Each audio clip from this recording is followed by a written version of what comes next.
Almost everyone in this part of Berlin knows Kazim Erdogan. Some call him the Caliph of Neukölln. Erdogan is a psychologist working for the municipal government. He counsels people with problems, and there's no shortage of them here. Neukölln is known as a problem borough. It's home to a large number of immigrants, many of whom are unemployed. It's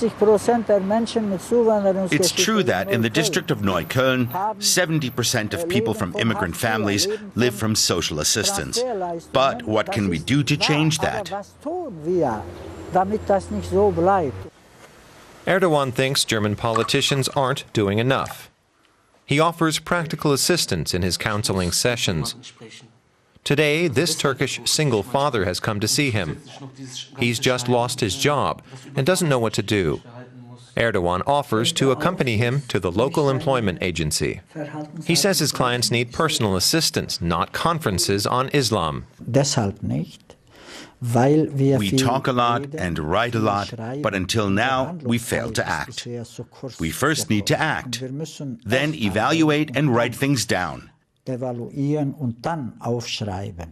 we don't take action to give people a better chance of finding a job, we'll be talking about the sore subject of integration for the next 50 years.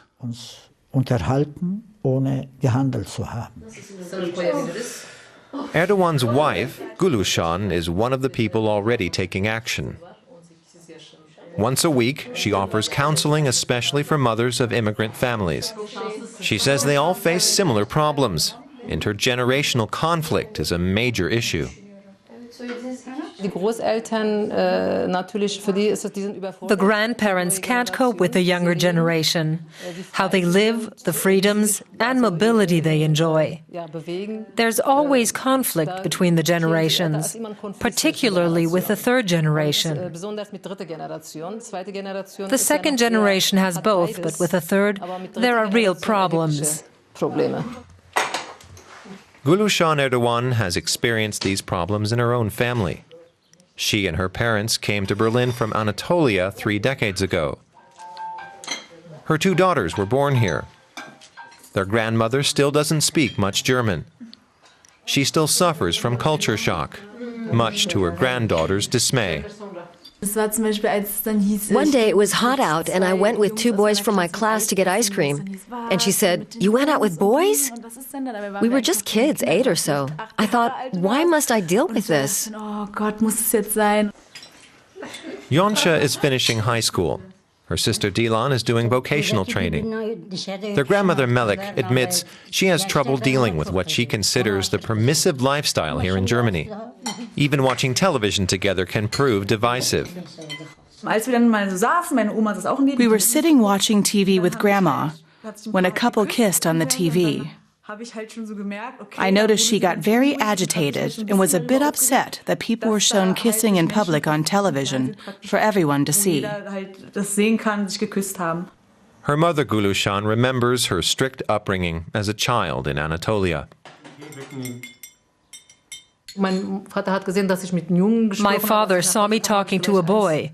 When I came home, he slapped me, even though nothing had happened.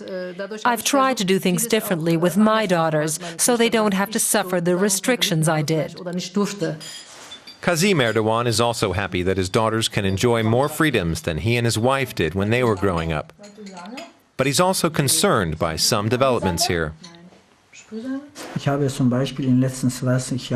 the last 20 years, I've noticed that families with immigrant roots feel they have no hope or opportunities. They tend to withdraw and devote themselves to religion. They become isolated. His daughter Yoncha also sees a danger in the radicalization of young Muslims. She says the Salafists, who recently handed out free copies of the Quran in Berlin, don't represent her faith. Personally, I don't think that's good. But it's not right either when people knock at our door and want to talk to us about religion or try to give us Bibles on the street. That shouldn't be part of people's daily lives.